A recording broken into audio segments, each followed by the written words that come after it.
My boyfriend called me ugly in front of his friends and dumped me at a restaurant, leaving me to pay for the dinner. As he walked away, he loudly said, "A girl like you should be grateful I even dated you." I smiled and calmly waited. This morning, my phone blew up with 13 missed calls. You guys, I'm still processing what happened last weekend. I keep replaying it in my head and wondering if I somehow imagined the whole thing. But nope, my maxed out credit card and the ice cream stains on my couch confirm it was very real. For context, I had been with Ryan for 2 years. 2 years. Not some casual fling or whatever. We had the whole routine down. Netflix marathons on Sundays, awkward holiday dinners with both families, even that weird couples yoga class he insisted on trying, which we both sucked at, TBH. Things weren't perfect between us. Are they ever? But I thought we were solid. We had talked about maybe moving in together this summer. He had these little annoying habits, leaving his socks literally everywhere, texting during movies, and making these helpful comments about my appearance. Stuff like, "That shirt makes your arms look bigger," or, "Have you thought about trying a different hairstyle?" I always brushed it off as him being honest. Past me was such a doormat. So last Friday, Ryan texted me about this dinner with some work friends. He's never really included me in his work life before, always saying it wasn't professional or whatever. So I was actually excited. I even went shopping for a new outfit, RIP my budget, and spent forever getting ready. I'm talking full YouTube makeup tutorial, the fancy straightener I only use for special occasions, the works. I get to this super expensive restaurant downtown, the kind with tiny portions and no prices on the menu. Red flag number 1. Ryan's already there with 2 guys he works with, Leonard and Pablo. The moment I walk up, there's this weird vibe. Ryan barely acknowledges me. Just this half stand from his chair and a quick "you're late." I was literally 2 minutes late because parking was impossible. I sit down and he looks at my outfit and goes, "Oh, you wore that?" Not quietly either. His friends exchange this look and I immediately feel my face getting hot. For the record, I was wearing a dark blue dress that I thought looked nice. Nothing crazy or inappropriate. I try to laugh it off is there a dress code I missed? But he just shrugs and says they already ordered appetizers. Cool. The next hour is basically Ryan talking about work stuff I don't understand while his friends nod along. Whenever I try to join the conversation, Ryan either talks over me or explains why I'm wrong about whatever I just said. At one point, I mentioned something about a customer at my store, and Ryan interrupts with, "She doesn't really get how things work in the real business world with this dismissive wave. Retail isn't a real job. I've been a manager for 3 years." I'm sitting there getting more uncomfortable, wondering if Ryan's always been this condescending and I just never noticed, or if he's showing off for his friends. Either way, not a great look. Then Leonard asks how we met, and I start telling the story about how his coworker Vanessa is my best friend and introduced us. Ryan cuts me off mid-sentence and says, "Yeah, Vanessa felt bad for her. I was doing a favor, really." Then laughs. You guys. My stomach literally dropped. That's not even close to how it happened. Vanessa had actually warned me about Ryan's ego before setting us up, but said he was a good guy underneath it all. Spoiler alert, he wasn't. I excuse myself to the bathroom, mostly so I don't cry in front of them. I'm in the stall texting Vanessa "UTF is happening?" when I get a notification that Ryan just tagged himself at this restaurant on Instagram with boys night out, I'm not even there. Vanessa calls me immediately, but I send her to voicemail because I don't want the guys to hear me crying. I splash some water on my face, fix my makeup, and give myself this sad little pep talk in the mirror about getting through dinner with dignity. When I get back to the table, they're all laughing about something, but stop abruptly when I sit down. Awesome. The waiter brings our main courses, and Ryan keeps making these jokes about my food choice. I ordered pasta, one of the less expensive options because I was already worried about the bill, and he keeps saying stuff like carb loading for a marathon, and that's a bold choice for someone with your body type. Each comment feels like a little paper cut, and they're adding up fast. At this point, I'm barely eating, just pushing food around my plate and counting the minutes until I can leave. Then Pablo asks Ryan about some presentation, and Ryan launches into this whole story about how his boss loved his ideas, and he's basically running the whole project now. Something clicks in my brain. The week before, Ryan had been stressing about this same presentation, saying his portion was only 5 minutes and he was nervous. Now suddenly he's the star? It's like he's living in some alternate universe where he's the main character. Then the bill comes. The waiter sets it on the table, and Ryan picks it up, looks at it for a second, then slides it over to me. I think he's just showing me the total. But then he says, and I will never forget this, "You know what? I don't think this is working." I stare at him, waiting for the punchline. There isn't one. "I've been trying to make this work, but I'm just not attracted to you anymore. I think we should break up." In the middle of a restaurant, in front of his friends, after 2 years together. Who does that? I'm completely blindsided. Are you serious right now? This is how you want to do this? He stands up, grabs his jacket, and says, I still get a knot in my stomach thinking about it. "A girl like you should be grateful I even dated you this long. You're not exactly a prize." Then he and his friends just left. They all walked out together, laughing, leaving me sitting there with a $347 bill for all their stupid Wagyu appetizers and fancy cocktails. The waiter came over with this look of pity that made everything 1,000 times worse. I paid the bill with my credit card, which I'm still paying off from Christmas, yay, and somehow made it to my car without completely falling apart. I called Vanessa from the parking lot sobbing so hard she couldn't understand me at first. She came straight to my apartment with a pint of Ben & Jerry's and a bottle of wine. The real MVP. Between ugly crying and stress-eating cookie dough, I told her everything. She was livid. I had to talk her out of driving to Ryan's place and causing a scene. That's when she got weird. She kept asking questions about what Ryan had said about work, the project he mentioned, his role in the company. Finally, she was like, "Sabrina, I don't know how to tell you this, but Ryan isn't who he says he is at work. Turns out, Ryan isn't some hotshot marketing guy about to get promoted. He's an assistant who makes coffee runs and schedules meetings. All those business trips? Complete fabrications. The big presentation? He was just doing the slides for the actual team. The fancy title on his LinkedIn? Total fiction. I felt like such an idiot. For 2 years, this guy had been lying about basically everything, and I never questioned it. What else had he been lying about? That night after Vanessa left, I went into full detective mode. I scrolled back through our text history, our photos, everything. So many inconsistencies I'd missed. Comments about money that didn't add up. Times he had to work late, but his location showed him across town. I couldn't sleep. I kept replaying that moment in the restaurant, how small he made me feel, how humiliated I was. At like 3 a.m., I get a text from a number I don't recognize. Hey, it's Cody from Ryan's office. Vanessa gave me your number. There's some stuff you should know. That's when things got really interesting. First update. First, thank you all so much for the supportive comments on my last post. I literally cried reading some of them, in a good way. A lot of you asked for an update, so here's what happened next in this absolutely wild situation. So after finding out from Cody, who works with Ryan, that my boyfriend of 2 years had basically been living in a fantasy world of his own creation, I spent the next few days in that gross post-breakup fog. You know the one, where you're alternating between crying into a pint of ice cream and angrily scrolling through old photos wondering if any of it was real. My apartment looked like a disaster zone. Dishes piled up, laundry everywhere, and approximately 7 empty DoorDash bags because cooking felt impossible. The worst part was that I kept having these moments where I'd think of something funny to text Ryan, then remember what happened, and it was like being dumped all over again. My brain was literally stuck in a loop of, did that actually happen? And how did I not see this coming? I'd also been avoiding social media because I just knew Ryan would post something annoying. But Wednesday morning, I finally caved and checked Instagram. Sure enough, there was Ryan with some gym selfie captioned, "Level up, know your worth." The audacity. I nearly threw my phone across the room. Vanessa came over that evening with takeout and found me wrapped in my comforter like a sad burrito. She's been amazing through this whole thing, making sure I eat actual food, listening to me rant about the same things over and over, and not once saying, "I told you so," even though she had her suspicions about Ryan from the beginning. While we were eating, Vanessa showed me her texts with Cody. Apparently, they'd been talking a lot, and he had tea to spill. According to Cody, Ryan had been telling everyone at work that he dumped me because I was clingy and always talking about marriage. What? I was not the one who made a Pinterest board called Future Home Ideas. Yes, Ryan actually had one of these, which he claimed was research for some work project. Then Cody dropped the real bombshell. Ryan wasn't just lying about his job title. He was currently on probation for taking credit for other people's work and might actually get fired soon. All those late nights working? He was frantically trying to fix mistakes before anyone noticed. Those business trips? Complete fiction. I was still processing all this when my phone rang.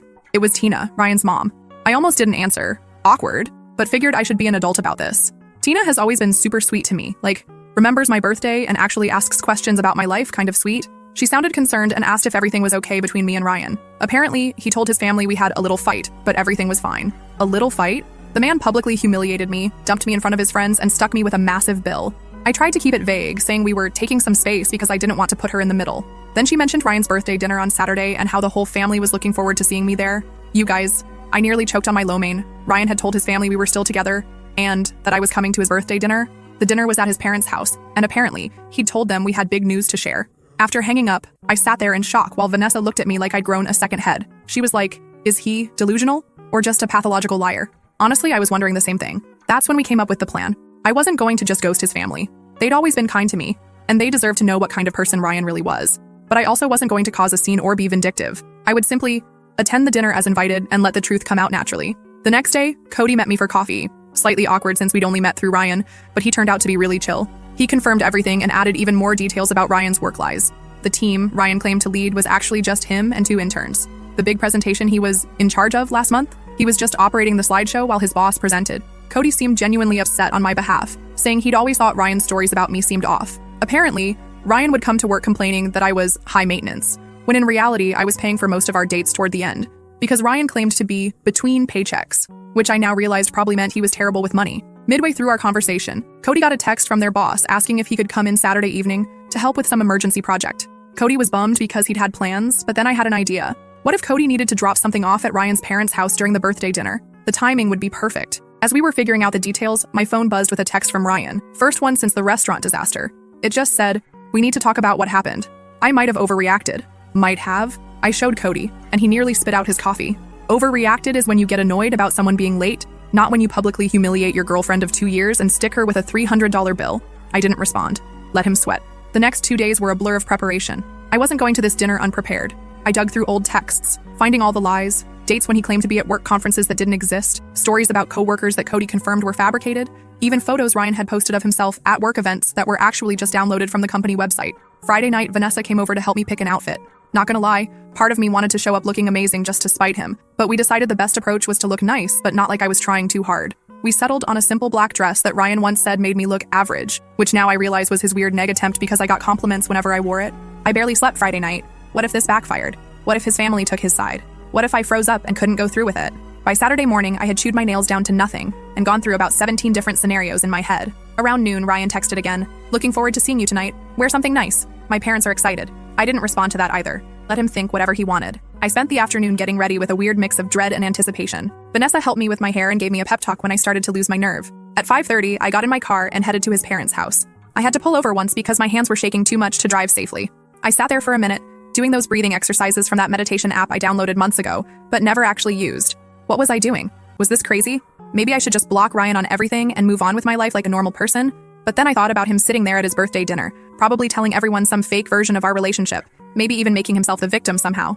And my resolve hardened. I pulled up to his parents' house at 6:15, fashionably late, which I knew would annoy Ryan. There were several cars already in the driveway. Looked like the whole family was there. I checked my makeup in the rearview mirror, took one last deep breath, and walked to the door. Ryan's dad opened it with a big smile and a hug, ushering me inside. The house smelled like Tina's famous pot roast, and for a second I felt a pang of sadness. I genuinely liked Ryan's family, and this would probably be the last time I'd see them. I rounded the corner into the living room, and there was Ryan, drink in hand, mid-laugh at something his cousin said. He froze when he saw me, clearly not expecting me to actually show up, despite what he'd told his family. The look on his face was, well, priceless TBH. For a split second, panic flashed across his features before he composed himself and came over with this fake smile. He gave me a stiff hug and whispered, "You actually came. We need to talk privately." I just smiled and said loud enough for everyone to hear that I wouldn't miss his birthday for anything, especially since he'd been telling everyone we had big news to share. The color drained from his face. Tina clapped her hands excitedly and asked if this was what she thought it was. Ryan's sister gave me a knowing look.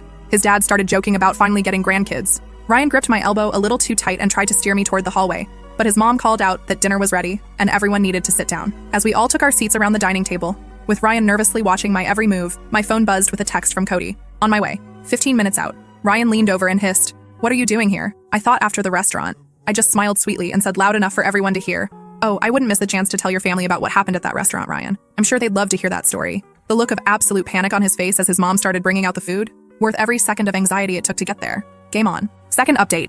I'm finally ready to share what happened at Ryan's birthday dinner. Sorry for the delay. I needed a mental health day after all this drama. Plus my Wi-Fi has been acting up because my neighbor borrowed my password and apparently downloaded the entire internet. Where did we leave off? Right. Me sitting at the dinner table with Ryan's family while he panicked about what I might say. So there I was, surrounded by Ryan's family. His parents Tina and Ralph, his sister Kayla, his grandma, and two cousins whose names I always mix up. The table was loaded with Tina's famous pot roast, those buttery mashed potatoes I've literally dreamed about, and a fancy salad that nobody was going to eat but everyone would pretend to appreciate. The first 20 minutes were straight up awkward. Ryan kept trying to control the conversation while shooting me these warning glances. I just smiled and passed the bread rolls, enjoying the way his left eye twitched every time I opened my mouth. Petty? Maybe. Satisfying? Absolutely. Tina kept the conversation flowing, bless her. She asked about my family, my job, the usual small talk. When she mentioned how proud they all were of Ryan's big promotion, I nearly choked on my water. I glanced at Ryan, whose face had gone the exact shade of the beets on the table. Ryan jumped in, talking about how his team was crushing their targets and how his boss was practically grooming him for senior management. I just nodded along, watching him dig himself deeper with each word. Ralph, who's always been the quiet type, suddenly asked Ryan about the Johnson account. Apparently, Ryan had been telling his dad about some huge deal he was supposedly leading. Ryan's answer was so vague it could have been a horoscope. Something about strategic pivots and leveraging core competencies that literally meant nothing. His sister Kayla caught my eye across the table. She's always been the skeptical one in the family, the type to Google facts during arguments and call people out on their BS. She raised an eyebrow at me like, "Is he for real right now?" That's when Tina brought up the future. She asked us about our big news and whether it had anything to do with us taking the next step. Ryan nearly dropped his fork and mumbled something about it not being the right time to discuss it. His grandma, who has zero filter and is my absolute favorite person in his family, cuts in with, "So are you two moving in together or what? Because Ryan said you were looking at apartments together." Again, news to me. The furthest we'd gotten in that conversation was me once saying, maybe we should think about combining our Netflix accounts to save money. Ryan tried steering the conversation back to himself, talking about how his boss had given him a company card for business expenses. I couldn't help myself. I asked what kind of expenses he was authorized to approve. He stammered something about client dinners and team outings. That's when I casually mentioned, "Oh, speaking of dinners, Ryan took me to this amazing restaurant last week. What was it called again, honey? The one where you met up with Leonard and Pablo?" The color drained from his face faster than my phone battery on TikTok. Seriously, my phone can't handle more than 20 minutes of scrolling before dying. Anyone else? Before he could respond, the doorbell rang. Perfect timing. Tina went to answer it, and I heard her delighted, "Oh, Cody, what a surprise." Ryan looked like he might actually pass out. Cody walked in with a folder, all professional in his button-up shirt. He apologized for interrupting the birthday dinner, but said he had some work documents Ryan needed to sign urgently for Monday morning. Tina, being the perfect host, immediately invited him to join us for cake later. Ryan tried to usher Cody toward the front door, but Ralph insisted they could handle work stuff right there at the table since we're all family here. Cody sat down in the empty chair beside me, which I'd strategically saved NGL. Ryan was gripping his fork so hard I thought it might bend. That's when Ralph asked Cody how the big presentation went, the one Ryan had apparently been leading. Cody looked confused for a second before catching on. He glanced at me, then at Ryan, and I could see him making a decision. Cody said the presentation went well, but clarified that their boss had delivered it, with Ryan and the team providing support. Ralph looked confused and said that wasn't how Ryan had described it. I jumped in, because I'm messy like that, and asked Cody about Ryan's promotion. Poor Cody looked so uncomfortable, caught between loyalty to a coworker and not wanting to lie to an entire family. He fidgeted with his napkin and said something vague about company restructuring. Ryan interrupted with this fake laugh and tried changing the subject to sports or whatever, but his sister wasn't having it. She asked Cody point blank what Ryan's current title was. The silence that followed was like that moment when you drop something in a public bathroom. Everyone hears it. No one wants to acknowledge it. Cody looked at Ryan, who was silently pleading with his eyes, then at me. I nodded slightly. He cleared his throat and said that Ryan was an administrative assistant in the marketing department. The silence. Ralph put down his fork slowly. His grandma made this little sound. Kayla muttered something that sounded suspiciously like, "I knew it." Ryan immediately went into damage control mode, saying Cody was confused, that he had multiple roles, that it was complicated. But the dam had broken. His family started asking specific questions that he couldn't weasel out of. When did you get promoted? He hadn't. Why did you say you had a team? He didn't. What about that corner office you mentioned? Also fictional. With each question, Ryan's stories unraveled more. He kept looking at me like this was somehow my fault, which just made me more determined to let everything come out. Tina, bless her heart, tried to smooth things over. She suggested we all have some cake and talk about happier things. As she went to the kitchen to get it, Kayla asked me directly about the restaurant I'd mentioned earlier. This was my moment. I took a deep breath and told them everything. How Ryan had invited me to meet his friends, how he'd belittled me throughout dinner, how he'd dumped me in front of everyone and walked out, leaving me with a $347 bill I could barely afford. Ryan tried interrupting several times, but his dad shut him down with this look I'd never seen before. Pure disappointment. Ryan's defense, that I was exaggerating and playing victim, that I had embarrassed him in front of his colleagues by not fitting in, that leaving me with the bill was teaching me financial responsibility. His grandma actually snorted at that last one. Cody, who had been quiet through most of this, finally spoke up. He confirmed my story, adding that he'd heard Ryan bragging to coworkers about how he'd put me in my place. He even pulled out his phone and showed texts from Pablo. Receipts, y'all, discussing what had happened. Tina came back in with the cake just as Ryan was trying to paint himself as the victim. She set it down and asked what she'd missed. No one spoke for a moment. Then Ryan's dad said very quietly that they needed to have a family discussion about honesty. Ryan exploded, like full-on temper tantrum. He accused me of turning his family against him, called Cody a traitor, and said everyone was just jealous of his success. What success? He knocked over his water glass, pointed at me, and yelled that a girl like me should be grateful he even bothered with me. His mom gasped. His grandma said something that I'm pretty sure was old people swearing. His sister just shook her head like she wasn't even surprised. I stayed calm somehow and said that the only thing I was grateful for was finally seeing who he really was. Ryan stormed out, slamming the door so hard that one of Tina's decorative plates fell off the wall and cracked. The aftermath was weirdly peaceful. Tina apologized to me like 50 times. Ralph looked tired and sad. Kayla helped clean up the spilled water. Cody apologized for his part in the awkwardness but said he couldn't stand by while Ryan lied to everyone. Then the strangest thing happened. Instead of asking me to leave, they insisted I stay for cake. We all sat there. Ryan's ex-girlfriend, his coworker, and his family, eating birthday cake without the birthday boy. In any other situation, it would have been the most awkward thing ever. But somehow it wasn't.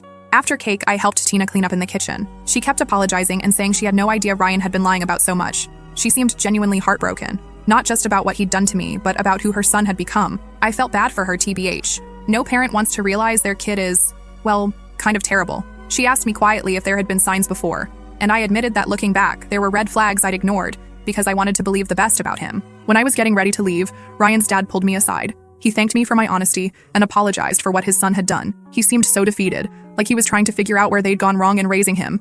I assured him it wasn't their fault. Ryan had made his own choices. Cody offered to walk me to my car, probably sensing I needed a moment to process everything. As we walked down the driveway, he mentioned that Ryan had been having problems at work for months, taking credit for other people's ideas, lying about his contributions, even faking emails from clients. He was actually on his final warning before potential termination. Suddenly, Ryan's desperate need to appear successful made a twisted kind of sense. His whole identity was built on this fake image of success and status. When I thought about it that way, I almost felt sorry for him. Almost. I thanked Cody for backing me up and drove home in a weird state of emotional exhaustion mixed with relief, like when you finally take off an uncomfortable bra at the end of the day. Sorry for the weird analogy, but y'all know what I mean. When I got home, I had 3 missed calls from Vanessa wanting updates. I was about to call her back when my phone buzzed with a text from Ryan. "You've ruined everything. This isn't over." I didn't respond, just blocked his number and made myself some tea.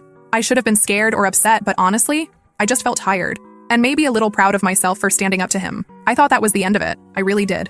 But this morning, my phone blew up with 13 missed calls. From Ryan's mom, his sister, Cody, and several numbers I didn't recognize. Something had happened overnight. And based on the increasingly frantic voicemails, Ryan had completely lost it. Last update, I'm finally ready to explain about those 13 missed calls. Thanks for being patient while I processed everything that happened. Also sorry for the delay. My laptop decided to do a surprise 4-hour update right when I sat down to write this. So where were we? I woke up Sunday morning after the birthday dinner disaster to find my phone blowing up with calls from Ryan's family and Cody. At first, I legit thought someone had died or something. My stomach did that awful dropping thing as I scrolled through the notifications. 5 missed calls from Tina, 3 from Kayla, 2 from Cody, and 3 from numbers I didn't recognize. I called Tina back first because she seemed the most worried based on her voicemails, which were just variations of "Sabrina, please call me as soon as you can." She picked up on the first ring, sounding exhausted. Apparently, after Ryan stormed out of the birthday dinner, he'd gone on a complete bender. He'd shown up at his ex-girlfriend's apartment at like 2 a.m., drunk and ranting about how I'd ruined his life. The ex, who I didn't even know existed TBH, was understandably freaked out and called Kayla, who had to go pick him up.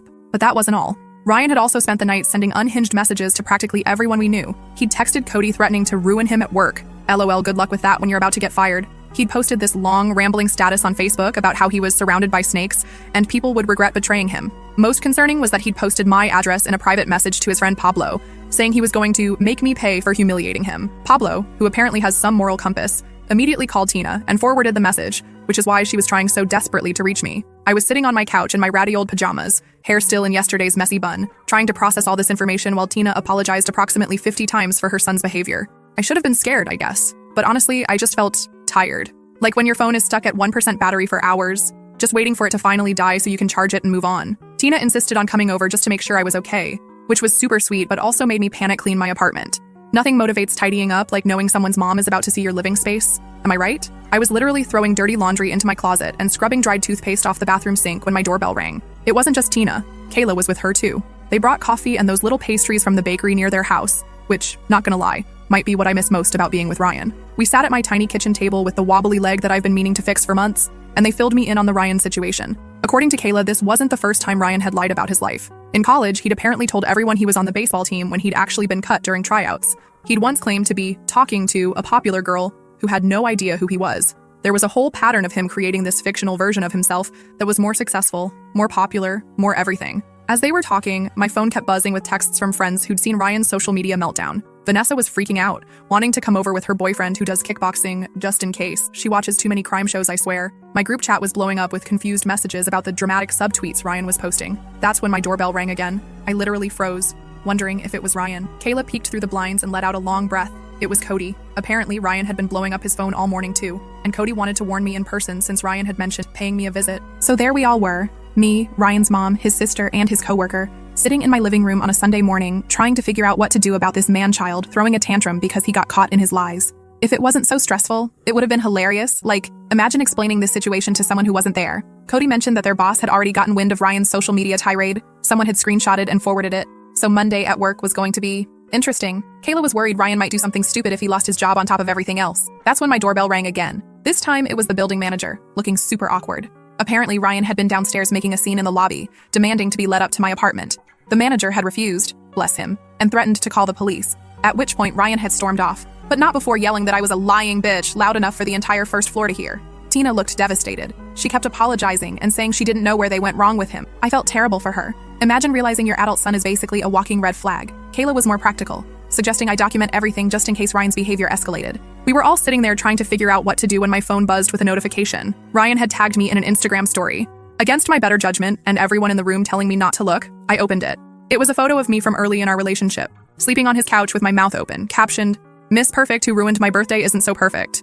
A girl like you should be grateful anyone took pictures of you at all." Like, that was his big revenge? A slightly unflattering photo from 2 years ago? I actually laughed out loud, which wasn't the reaction Tina was expecting. But honestly, if that was the worst he could do, I was going to be fine. Just as we were discussing next steps, there was a loud pounding on my door. We all jumped. Then we heard Ryan's voice, slurring slightly. "I know you're in there. Open the door." Cody immediately stood up like he was going to confront Ryan, which was sweet, but unnecessary. I was already calling the building security guard. perks of a slightly more expensive apartment building. Ryan kept pounding and yelling, and I could hear my neighbor's door open as she came out to see what the commotion was about. By the time security arrived, Ryan had moved on to kicking the door. The security guard didn't mess around. He told Ryan to leave or he'd call the police. There was some back and forth that I couldn't quite make out, then silence. The guard knocked gently and let me know Ryan had left the building but was still in the parking lot, possibly waiting. Tina was mortified. She insisted on going down to deal with her son herself. And honestly, I was happy to let her. She was so upset that Ralph, Ryan's dad, had to come pick them both up. The whole situation was just sad. After they left, Cody and I sat on my couch in stunned silence for a bit. He finally broke it by asking if I had any alcohol, which felt like the appropriate response to the morning we'd had. We split a bottle of wine I'd been saving for a special occasion, and this definitely counted. By the time Cody left, it was late afternoon, and I was emotionally exhausted. Vanessa came over and stayed the night, just in case Ryan decided to make a return appearance. He didn't, thankfully. We ordered pizza, watched bad reality TV, and tried to process the absolute soap opera my life had become. The next few weeks were, well, an adjustment. Ryan got fired from his job after failing to show up for 3 days and sending inappropriate emails to several coworkers. He moved back in with his parents temporarily,